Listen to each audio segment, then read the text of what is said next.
जानना चाहते हैं कि नेक्स्ट ब्लेसिंग आपकी लाइफ में क्या आने वाली है, तो ये रीडिंग आपके लिए है। अस्सलाम वालेकुम, हेलो एवरीवन, मैं हूँ नाजिया, टैरो का रीडर।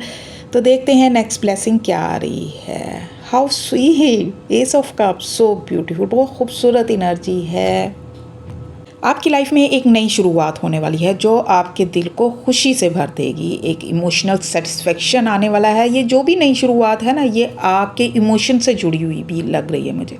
आपकी लाइफ में बहुत जल्द ऐसा वक्त आने वाला है जब आपका दिल दोबारा उम्मीद से भर जाएगा। काफ़ी अरसे से अगर आप तन्हाई, उदासी या जज्बाती थकन फील कर रहे थे, तो आपको ज़हनी और रूहानी सुकून मिलने वाला है। आपकी लाइफ में एक नई शुरुआत हो सकती है। ये किसी नए रिश्ते की शुरुआत हो सकती है या ऑलरेडी रिलेशनशिप में बेहतरी आ सकती है। कोई अच्छी खबर मिल सकती है जो आपके दिल को गहराई से मुतासिर कर सकती है।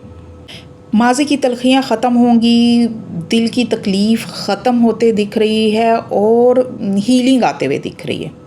इस पॉजिटिव एनर्जी को क्लेम करने के लिए कमेंट में अल्हम्दुलिल्लाह आई एम ब्लेस्ड टाइप करें। और अगर आप लोग पर्सनल रीडिंग लेना चाहते हैं तो मेरे टिकटॉक के जिस अकाउंट पर 1.25 लाख से ज़्यादा फॉलोअर हैं